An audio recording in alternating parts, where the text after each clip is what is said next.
Hey guys, it's Diddy Goops back again with another video. We're on episode number 71 of our amazing series where we're playing 10-minute games and, of course, analyzing them after.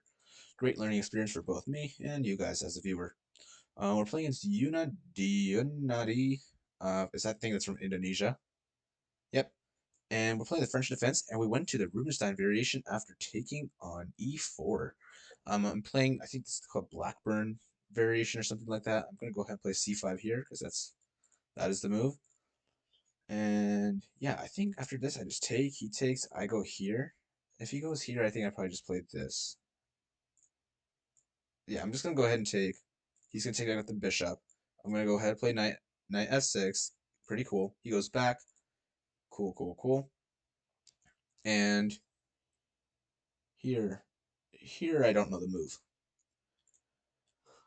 We could play bishop um d6. I like playing things like b6 and then putting the bishop on b7, but he does have this annoying bishop b5 check. So after all this, he's gonna have this check, and then I don't really know what to do with my king and pieces. So maybe I should play bishop d6 first, castle up, and then I can do that.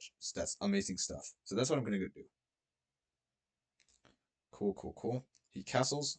I'll go ahead and do the same. No worries.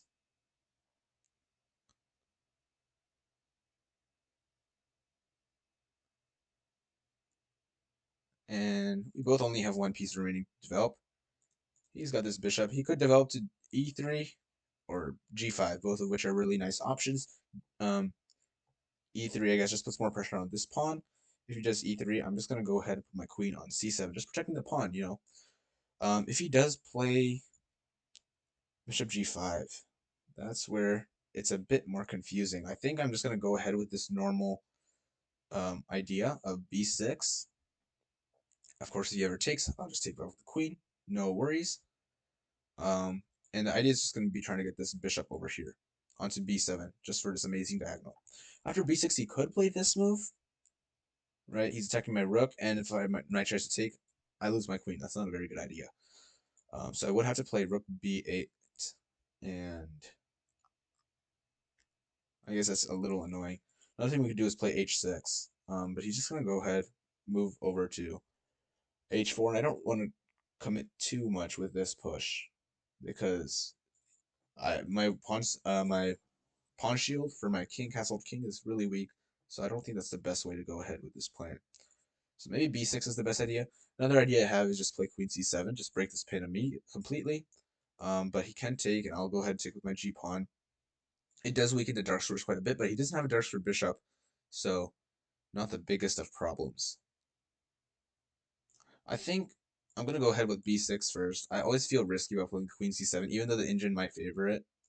And we're going to see how the engine responds to this kind of position later. But oftentimes, because I've played this opening quite a few times, the engine is fine with taking with the G pawn because it opens up some avenues for attacking, and um, what else does it do? It opens up avenues for attacking, and of course, yes, it's not too much of a problem, I guess. Okay, he goes ahead and put this knight on the central square. He is threatening to infiltrate through c6. I think I'm going to go ahead just with the normal plan, with my regular plan of putting my bishop onto b7, stopping this. And of course, yeah, if I take here, he's gonna take with the pawn. We have he's pinning our knight to our queen, so we can't even move this knight away. So he will be taking with the pawn. That would be a big mistake. So let's not do that. But let's see what goes on now. If he does play something like queen c2, he is threatening to win this pawn. I have to think a little bit about how I want to deal with that. Something we could do is probably just play h6, and that's probably what we're gonna do. Now he's not threatening to win a pawn, but oh, okay, there we go. We got a different move coming in. Very cool. We got f4. That's a very nice move. It's opening up his rooks for some sort of attacking ideas. That's pretty cool. Um, it does cut off a little bit of the squares for his bishop, so he can't go back. So if we do play h6 now, he has to go to h4. If he takes, I'm just going to take back. It's great for me. So after h6, he does have to go to h4, but I don't really see how it really helps me.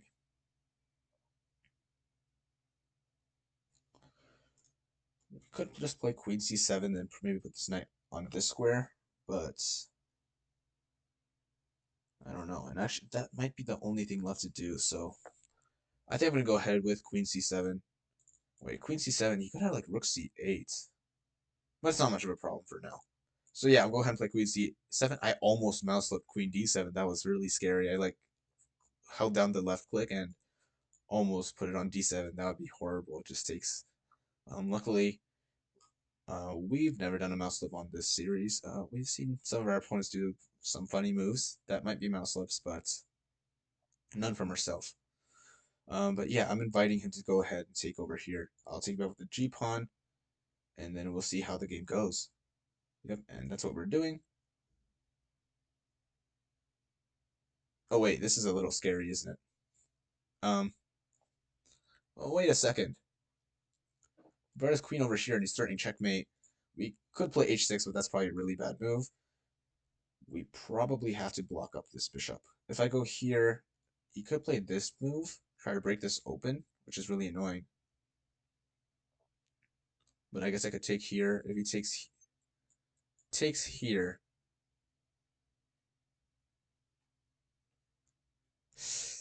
it's risky. But he's also opening up his own king, so I might have like just king h8 and then power through here. So I'm gonna go ahead and play this move.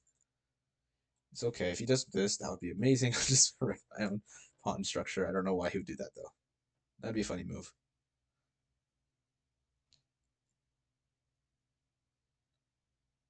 But yeah, I'd, hmm.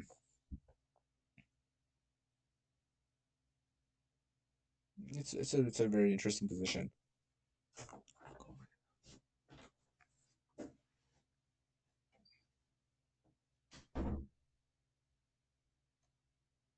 Okay, I received a check. Oh, I guess I'm forced to play king h8. That's my only move. He could just give me queen h6 though, and then I'm forced to go back. And he does have a perpetual on his side. That's very annoying. He could, if he really wants to, he could go for a draw right now, and he gives me the check on h6. That's my only move.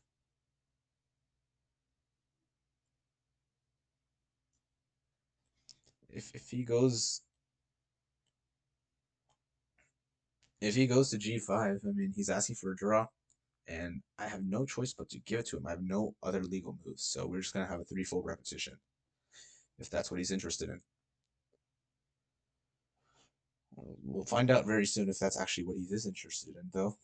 Because right now, if he doesn't play this move, he plays a random move like this, I think we might just have bishop e7 and then push like f6, and we're gonna kick this knight out. Might be good for us, also might not be. I don't know. Have to think about it just a little bit more. But he does play queen g5. I only have one legal move. Up to him. He does play this move. And if he goes to g5 again, we might just have a draw on our hands. It is up to our opponent if he wants to draw. If he takes the draw, I think this might. Is this the first draw of in all of our series? I don't know. That would be pretty crazy. But what was my last move other than all this? It was like no, it was f5, and then we let him get this check in. So queen h5, and then we played f5, but that weakens this square. And of course, remember the dark squares that were already weakened. But he's taking his time to think. Does he really want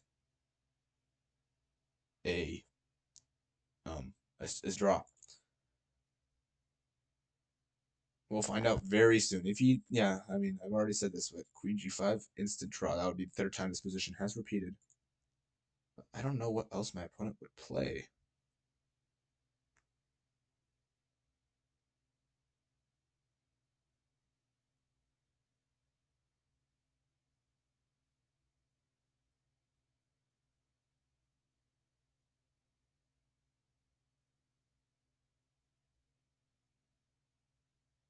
He's taking his time to evaluate this position. He really wants to see if there's a way to save this.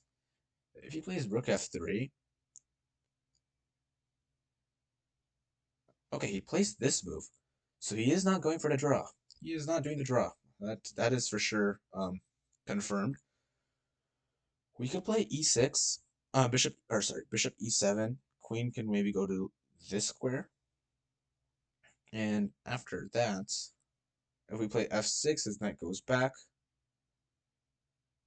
Things become a little weak. So I don't know how good that is. If we take here and the rook takes, that's risky. That's very risky.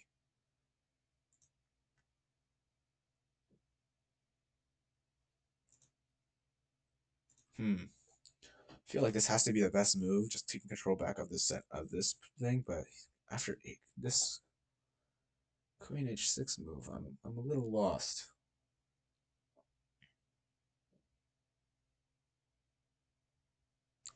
We could play this move, but he just goes back, and then this pawn is hanging.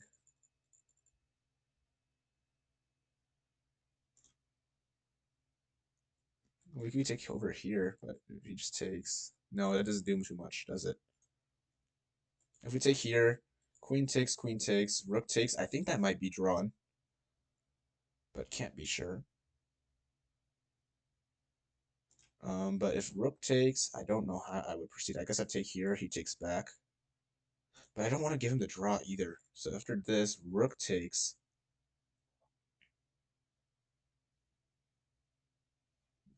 I don't really have a good way to defend.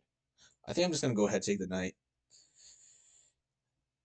If rook takes, I will take over here. And I just don't see a good way to defend against all this. After something like this, I have take here, he takes back. We're controlling this square and this square, so we're safer now. But he would love the idea of doing a rook lift onto g3. That is what he really wants to do. So we might have to eventually just trade down queens, and it's going to be unfortunate. But it's how the cookie crumbles, so it is what it is, right?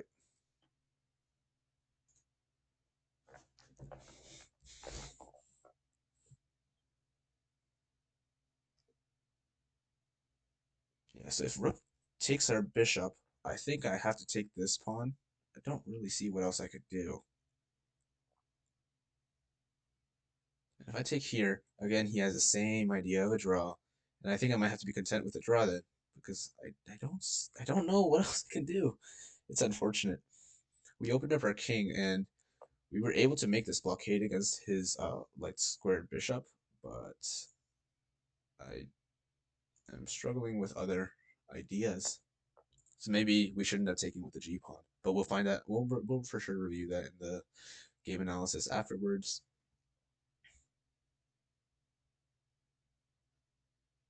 What?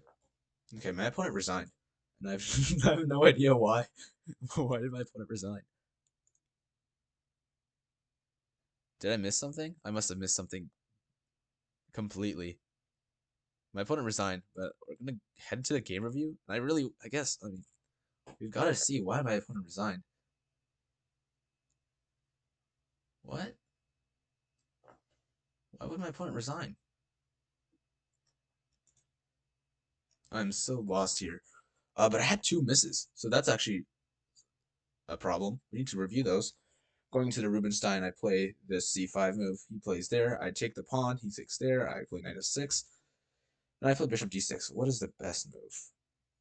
Best move was to just take. Interesting. If he takes with the knight, I think I guess I probably play like h6 just to control this square. And then I can bring my bishop here and develop. If he takes the pawn, he has an isolated pawn, so I should be fine with this entire thing. So actually that makes a lot of sense. We play bishop d6 first, though. Castles, he plays there. I play b6, which is a slight inaccuracy. I'm not too worried. He plays that move. I play bishop b7. Cool, cool, cool. f4 was played, and I had a miss over here. Let's retry this. What should we have played instead of queen c7? Was it h6? Was it the magical move h6? No. h6 is a little better than what we did, though. It's better than what we did. Could it just be taking this pawn?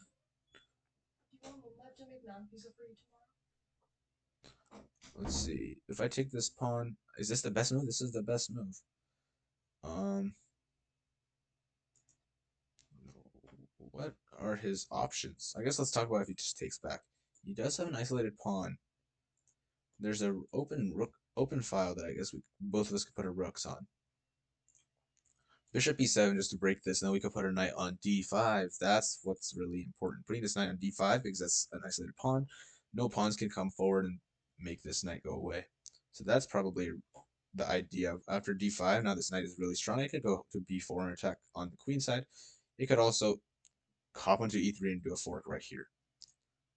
So I guess that's the idea. If you play c4, you make sure that I can't go onto this square. But I'm still going to play bishop e7 and then maybe just knight d7 and try to trade off pieces. I'm up a pawn, I guess, and I don't know how my opponent's going to take that pawn back. That's interesting. So I should have taken on d4 like quite a few times throughout the game. But continuing to go through, I play queen c7. He plays bishop takes f6. Cool. I take here. He plays queen h5, which was a mistake. Apparently, he had a better move, which is bishop takes h7 check. Now, all of a sudden, after I take back, I have no pawns covering my king. It's completely barren. He could give me a check right here, and of course, he could go for a draw if he pleases to do so. But after king g7, oh wait, is it a draw? I'm so confused. Oh, apparently it's a draw. Bishop takes h7 is not that great. The engine didn't, I guess, calculate enough. Queen g4 is a much better move, though. It's just more forcing, I guess. Check. I'm forced to go here. And now it wants him to take here. But I'll just take back. If he gives me queen h5 check, I guess I'm forced to go here. And then he can give me queen g4 check. But I'm forced to go one or the other, basically. If I go h7, he's going to give me h4 check. I'll go here. Whoops. g3 check. What is going on? What is the point of this? Now I want to go back to g3. And I go here. Now I want to go back to h3. I am so confused. I think instead of just doing all these random checks and stuff, it might be time for this knight to move over a little bit, maybe just to g4. That would be a very interesting move because now I'm coming in with these threats. So if we play knight g4, what is the idea? Bishop e7 just controls everything. Never mind. I'm not sure if the engine actually sees something or if this is actually just completely drawn. But lots of calculation needed. But anyways, he played this move. I have to play f5. That's the only move. And he just has a perpetual right here. So he could do that if he likes. And there's actually not really any way for me to stop the perpetual. So that's a thing. Apparently, like every single move is fine. I guess rook f3. And we already talked about this because if I just take, it's just the same perpetual thing again. There's no point. He could literally just play something like this, and we'd still have the same perpetual. There's no way for me to just really stop it. But he goes into this perpetual, and then he brings this knight over here, or rook over here. I do end up taking here, which is apparently a miss. And I did not think about the pawns taking. That's what we missed. We missed the pawns taking over here. And the entire idea is that, well, if a pawn takes, all of a sudden I don't have like a weak square right here. His pawn structure is a little better, and everything's kind of clamped down. The queen side, all these pawns in the center could be clamped down. So he is gonna, like after something like this, he just wants to bring this rook over here. It's gonna be very hard for me to stop. Queen d8 is a move, but after like rook e3, I take his queen. He takes over here. It's very hard for black to make any progress. But after I took here, my opponent just resigned. I wish I knew why, but he did resign. And yeah, I don't know. But going back to the beginning, we really want to just see if queen c7 is a good move. Right here, can we play queen c7? It's playable. It's maybe not the best move though. We played b6. We should take it on this square though. So same thing here. If he takes with the pawn, he has an isolated pawn. That's great. I can just put my bishop on d7, and we have a nice development. We can put this bishop on f6, and we've got good bishop pairs. If he takes with the knight, I think I might just play something like h6, just so he can't come onto this square and attack my my weak squares, and then of course we're just gonna continue with bishop d7. Then it's just a good, nice attack. We have lots of attacking potential, and if he opens up this file, we're gonna have rooks as well. So great idea. I should have taken there. I didn't just slipped that in mind that I could just I could take that pawn too. I mean, I only thought about him taking, but never thought about myself taking. And over here we played queen c7, which is just a really big mistake because it does open everything up, and he actually has a really strong bishop still. Our light square bishop is not contesting the same diagonal as his light square bishop, so his is actually really strong. And I didn't see any of these attacks over here. So oftentimes this knight is still going to be an f3, so the queen can't just jump into the attack very quickly like that. But his knight is not on f3 anymore, it's on e5, so his queen is much more open. So going forward, I think I just want to think about more about the dangers of opening my king. Like how quickly can his pieces jump in? And if the knight's on the center, things are much more open than they seem to be. Anyways, I guess it's a win for me. It's a bit of a weird win, but it is a win. So I guess I'll take it, and I'll go ahead and stop the video now. So I'll see you guys later. Bye bye.